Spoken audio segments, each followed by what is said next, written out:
Hey, yo, it's Popperazzi Platinum Plus Pole, aka $100,000 Bell No Gel, $100,000 Watch This Watch. And yeah, now politicking with Paparazzi. So today, like I said to y'all before, um, I was gonna elaborate. I was gonna elaborate a little bit more on a situation that I touched on prior. So um, today's topic is what led to me actually being cut in prison.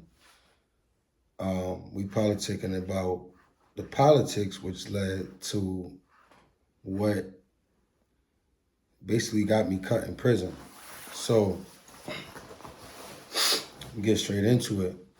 So when I was younger, I was a teenager. I was bumping into a lot of issues. I was bumping into things that made me have to grow up fast, to say the least. You know what I'm saying? And one of those things I mentioned in the last video was a beef that was brewing between my crew and my old friends from Trayside on Cypress Avenue, Beekman, Oak Terrace, stuff like that. So it was a beef brewing between my friends and a couple of dudes from there that ended up getting real big, but calmed down a lot as the years went along. And during that beef, a lot of the dudes that I had problems with, even though I was Brim at the time and YG, a lot of the dudes that I was beefing with, they was Brims, they was Bloods on the street. So when I went to jail, I was kind of uncomfortable, like living around certain Bloods because, they might be connected to the people that I'm in here for, or, somebody that I got beef with. So when I was in there, I was going through a lot of different dilemmas. I was having fallouts with some of my friends because of some of the other friends that I kept. I was bumping heads with a lot of people in authority. One of those people I was bumping heads with, his name is Eli Brim. Um, Me and Eli, we didn't see eye to eye because I was Mac under T Money, and rest in peace, T Money passed away. So when I got to Rikers Island, Eli sent Classic and a couple different people, Deadeye, Blood Rush, a couple different people to tell me, like, kind of got to get rebirthed, or, got to let it go. And, comes with letting it go is to be a plate. So, that really wasn't an option for me at first. And I was fighting against it, you know what I'm saying? Like, I was protesting, I was writing higher ups, the whole 9 yards, trying to go about it the right way. It just wasn't working. So one time we bumped into each other in court, Bronx Supreme Court. We had words, and I threw the Frank at him. You know what I'm saying? Young Dawn out there moving, adolescents in a frenzy. Nobody can't tell me nothing. You can't tell me I'm not Mac, nigga. Fuck you, nigga. Suck dick, nigga. Straight like that.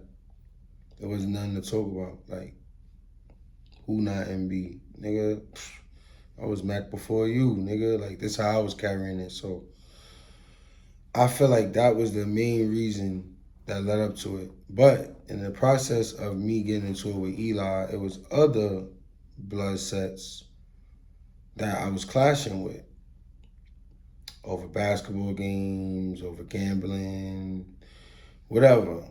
We was clashing, and they was all getting dealt with accordingly. And, at that time, a lot of those homies was writing they big homies and telling them, like, yo, they not good living with me. Like, yo, like, Poe not letting us live because we blood. Like, that nigga still trying to make us with it. So the word started going around, basically, like, I was targeting Bloods because I was mad at Eli, which wasn't true. It was just everybody got treated the same in the adolescence. Like, no matter what you was, if you wasn't, after you got, like, if you ain't get put through that test, you ain't doing nothing here. And if you come in here repping something, you got to get put through that test in order for you to do what you want here. And I stood on that. Some niggas was folding, but then they was going in their cell and writing their big homies like I was oppressing them. But I wasn't oppressing them. I was treating them like every other nigga would have treated me, no matter what the fuck I was claiming coming into a block. So yeah, the propaganda's going around, yo, he's violating the homies. Word is getting up north, word is getting to the feds, word is getting to the streets. Yo, Poe on some bullshit. If you're not YG, you can't even live with him. He's oppressing all the Bloods. He don't like Bloods, whatever. So that was another reason why, things was getting intense. Then my father's situation and certain situations where I bumped into certain older niggas, they was treating me like I was him. So that also played a part in the whole beef. But more so than anything else, it was a rumor going around that I snitched on somebody. This rumor's been going around ever since people found out that I was Alpo's son. I've been a snitch ever since then. Like, they just been trying to make me a snitch. So it was a rumor going around that I was a snitch, and according to sources that I had that came close to the whole situation, that was the main reason that I got cut. Because, like, nobody really didn't want to do it. Like, even though I was a Brim played, a Mac, whatever played, whoever played, none of the homies really didn't want to do it. Like, I was young, that played a part in it. They was looking at me like, man, this nigga's a kid. But then there was other ones that hated me, but when they seen me, they showed me the utmost respect. But then they were sneaking and trying to send missiles, and it wasn't working. It was just a lot.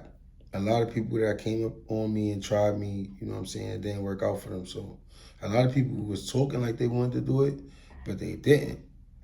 This one particular nigga who did it looked at it as an opportunity to excel in his career of gangbanging as a Blood.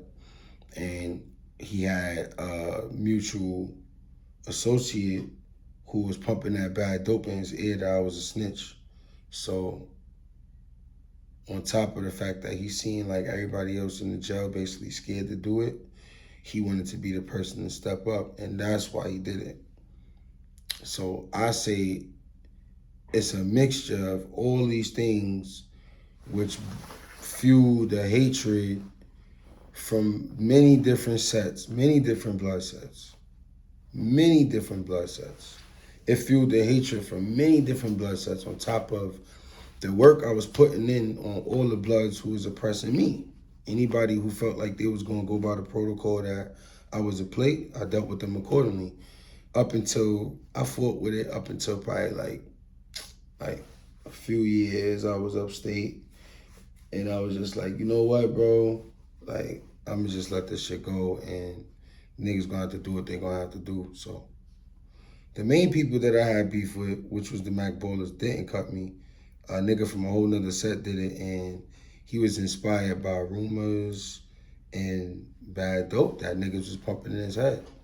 On top of the reward that came with doing something to me at that time. So to clarify the rumors, this, that, my father, me, I was trying to be Blood and YG. No, I was not trying to be Blood and YG, but I wasn't going to let nobody tell me I couldn't. That was my main thing. Like, I've been out the whip since 06, but I was still throwing my weight around to like 08, put it like that. So it was so serious. The YG shit was so serious. Everything with my life was so serious. I really had to choose. And I chose. Nobody made me choose. I went to a Brim meeting. They asked me why I'm not in tune with the Brims. I told them, nigga, I got better shit to worry about. Niggas like, so if we get into it with your mans from the town, your little YG crew, who you picking? I'm like, my mans from the town, that's a no-brainer. Niggas like, so what you Blood for? Like, I'm like, yeah, you know what? You right. And I bowed out gracefully, respectfully. And, you know, I ain't get touched for years on years after that. And I went through a lot of wars and I put in a lot of pain and a lot of niggas tried me before I actually got touched. So no one understanding this, right? And I'll probably speak on and elaborate a little bit more on the situations that transpired while all these things is going on. Because I just gave y'all like the body of the situation. Like I just gave y'all like, all right, these are all the different reasons why the momentum was so high for that to happen to me at that time.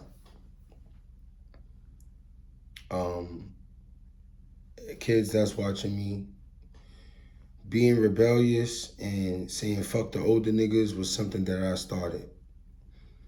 It's pouring into the new generation. A lot of the young niggas be saying fuck me. I was just like them. You know what I'm saying? If it didn't make sense to me and it didn't interest me, I don't want to hear it. I'm the face. I'm the body. I'm the epitome of the rebellious teen. So find that older nigga that you look up to, man, that's on the positive route, and follow him. Don't follow me. You know what I'm saying? That's the word of the day, man. Follow somebody positive, man. Don't follow me, man. I went down a lot of the wrong roads, but I'm still here to talk about it, and I'm going to keep talking about it, so y'all keep tapping in.